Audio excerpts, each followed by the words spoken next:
So this is day 2 on Barra. It's been absolutely full on. I need to sit down and like properly update you. I've just had 4 workshops today. So I'll insert a segment here about that. So look how cute this is. It's so cute. It's like a little, it's called the Cub Hub. And I've set up ready for the first one, marine monsters. So on these cards are descriptions of how things move and feed and eat, with some nice pictures of all the creatures that I've got printed off that you can find rock pooling in the UK. And so I'm gonna tell the kids all about all these different creatures at the start, and then let them read a bit more about them if they want. And they get to colour and draw with some nice pens and stuff. They mash up their favourite parts. So they take the claws of a crab or the stinging cells of an anemone, and they mash it all together, and then they make it into a really cool name. So that is my first 2 sessions of the day, and then I move on to a more adult nudibranch art workshop and some more cool pictures. But I just love the fact that all of these pictures I've taken, so you'll be able to find all of these awesome stuff here in the UK, and then the message behind the workshop goes into stuff like the idea is that we're going to make a marine monster that will help you use your voice to share about science. So these creatures can't share their voice. We need a monster to help protect the shore, to help tell people how awesome the shore is. What kind of monster can you make? So fingers crossed it goes really well and people will get super into it. I've only ever done this as like a booth, like a rolling booth before. So this is like an hour-long class. So hopefully we've got lots of marine monsters to make.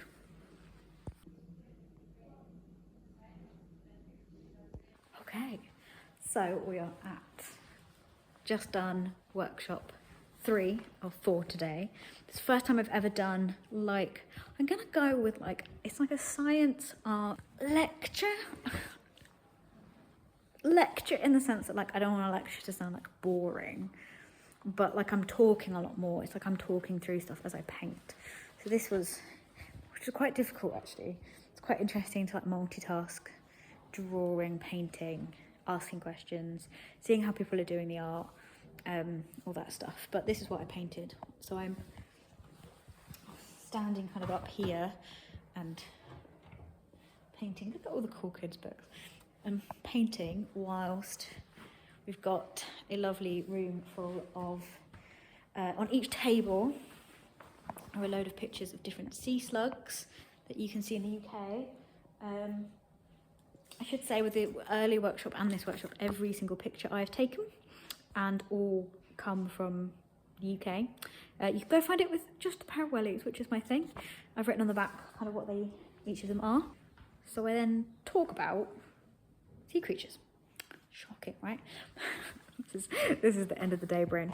So I talk about, so it's really cool. So I talk about sea slugs, but use that as a way to like, I'm gonna sit down because I've been on my feet all day.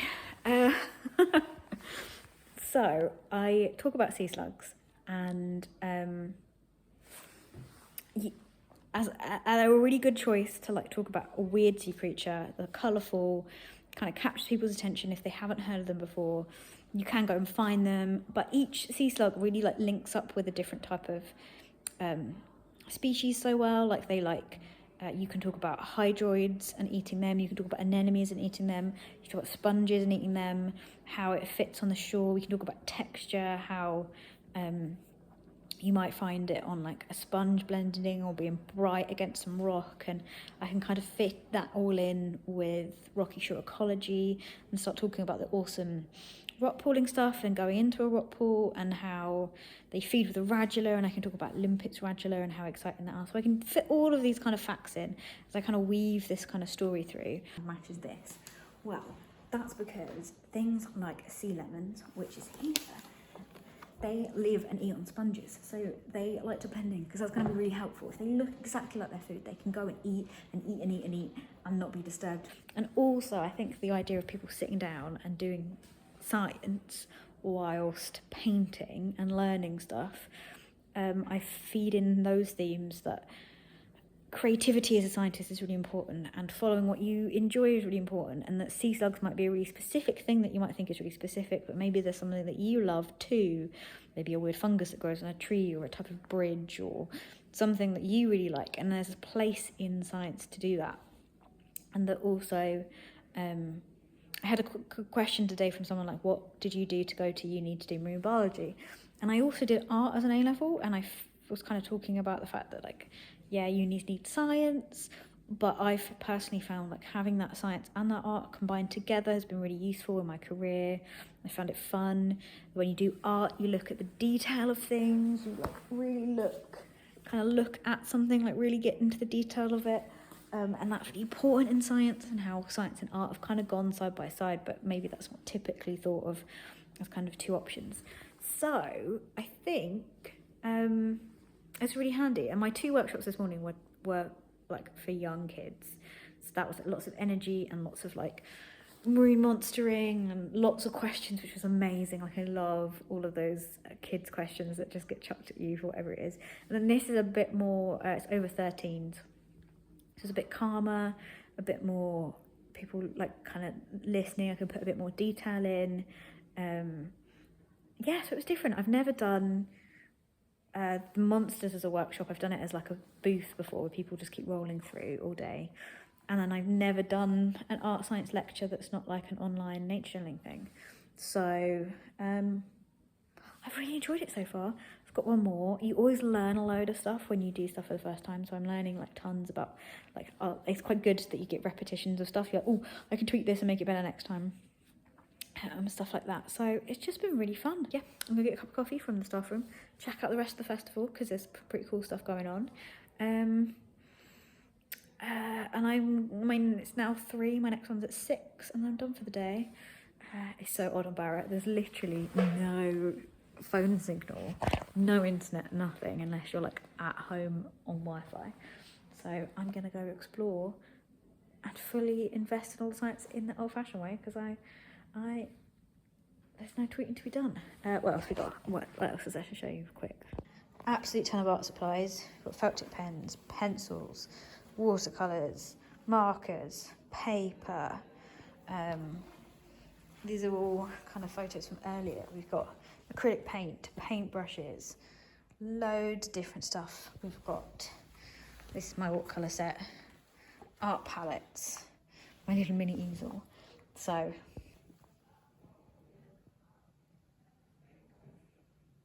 proper arty creative goodness. As with most science festivals, when you're doing stalls and stuff, it's just really difficult to see the rest of it. So I managed to do a quick run round.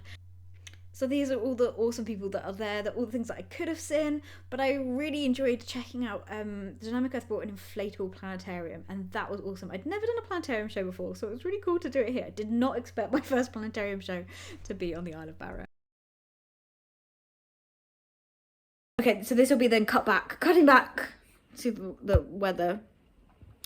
It is taken such a... So yesterday was lovely and sunny and wonderful, and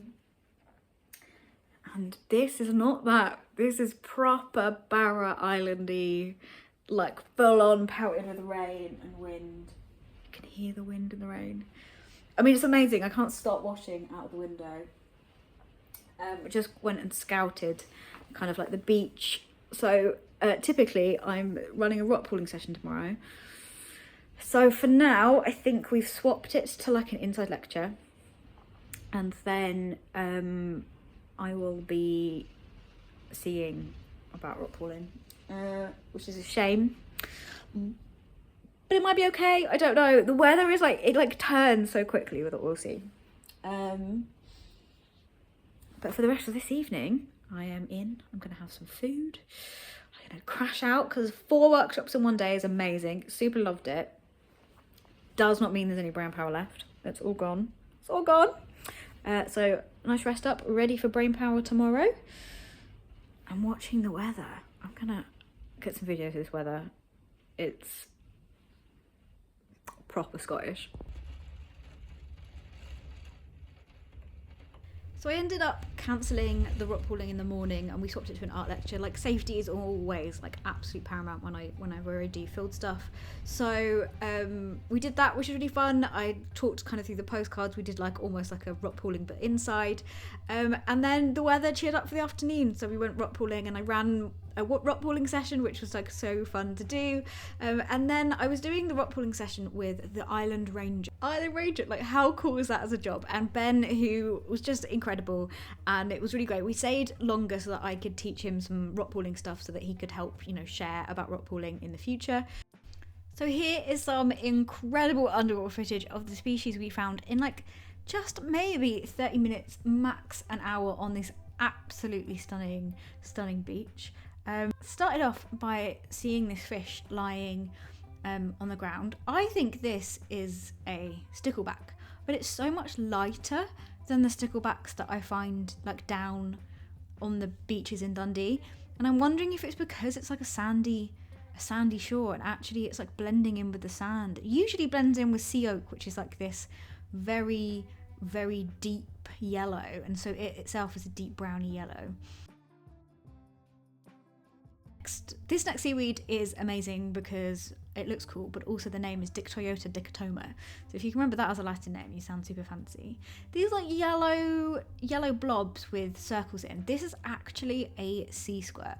You might be looking at it thinking like, what is it? It's just a weird blob, but I think it's quite cool to remember that like even the weird little stuff is a type of animal, and that's a sea squirt. Next up, which was a great find, and I was so chuffed to be able to show this to Ben because I've only ever seen maybe 7 or 8 of these in my entire time. This is a stalked jellyfish. It looks just like an alien. It's always such a cool find when you find one.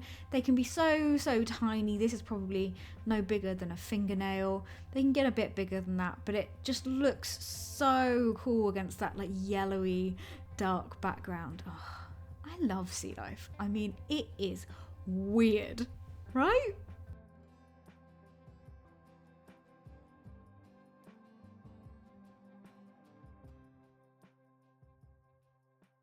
This always feels like such a charismatic species to find because it's called green sea fingers. It's definitely one to capture the imagination, and I can see where they're going with the naming. Sometimes marine biologists, well, a lot of the times actually, we keep it simple, which is pretty cool. Followed by the cutest little cushion star. We don't often get these on the East Coast, so it was amazing to see. It's like just the cutest version of a type of starfish. It's so cute.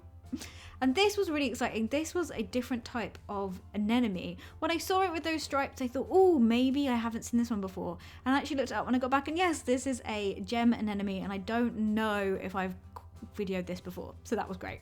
An awesome coloured flat periwinkle there, which was really awesome. And then I saw this is sea slug eggs. I'm pretty sure this is a sea hare eggs, and I couldn't find the sea slug, so that was a shame. And then this was a pipefish. Couldn't quite get a look of its face. If it was a short snouted pipefish, I haven't filmed one of those before, so that would have been pretty cool, but it wasn't feeling the camera today, which is fine. And then this is an awesome bryozoan. So this is really cool, and each one of those little like things with tentacles sticking out, each of those is attached to like a little circle, and that circle and the tentacles together is its own animal, and then they decide to join up all together. So that's actually like a mini city there, a mini city living on a bit of seaweed, just having the best time catching all of the particles that you can see going through the water in those tentacles there. And look, they're disappearing. Oh, that was so cool. So they can keep those tentacles in to protect themselves, and then they put them out there when they go and feed. Oh, bryozoans are really underrated, and really, honestly, I'm surprised we had as long as we did before the weather turned, and soon enough it started to rain again, so we decided to head off. But Ben was very kind and offered to like drive me around the island to check out Barra, since I hadn't come with a car, and so that was just really awesome to see the rest of the island and to hear from someone whose job is an island ranger just about, you know, the community there, the awesome wildlife, what's going on, and like Barra has like a real history of like archaeology. There's so much archaeology stuff going on there, and so it was just great to get to do that. And I mean, that's what I love so much about science communication, is that you get to travel and meet awesome people, and meeting people like Ben and meeting people that are at the science festival is just such a bonus to my job, and one of my absolute favorite aspects of it, that I get to go explore and hear all of these awesome things from all of these awesome people. What is also awesome about Barra, and I got to see, but didn't like see the plane land or anything. We got to go check out the beach where like the plane lands. There's no runway on Barra, but they land on just this long sandy beach, which was just like really cool to be like, as much as I love the ferry and I think I'd always want to catch the ferry, I am very tempted to be able to say that I've been on a plane that like lands on a beach. Oh, there's just so much exploring to be done, and I absolutely have to come back to Barra and explore the islands properly again. We then headed back to the science festival and got to experience just an utterly wonderful evening. To end the whole science festival for the public, this incredible pipe band played, which was a complete surprise and just amazing. I'll let you listen.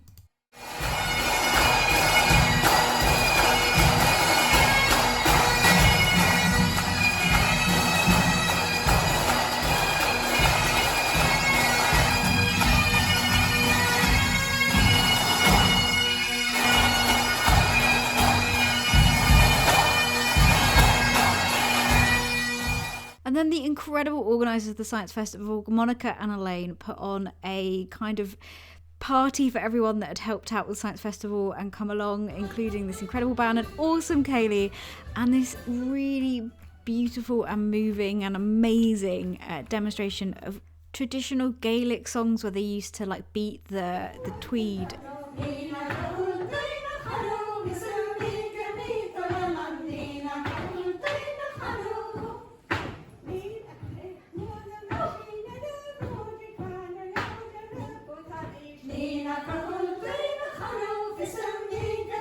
Music. It was such a fun evening of getting to network and meet everyone and just hang out and celebrate what was an absolutely incredible science festival.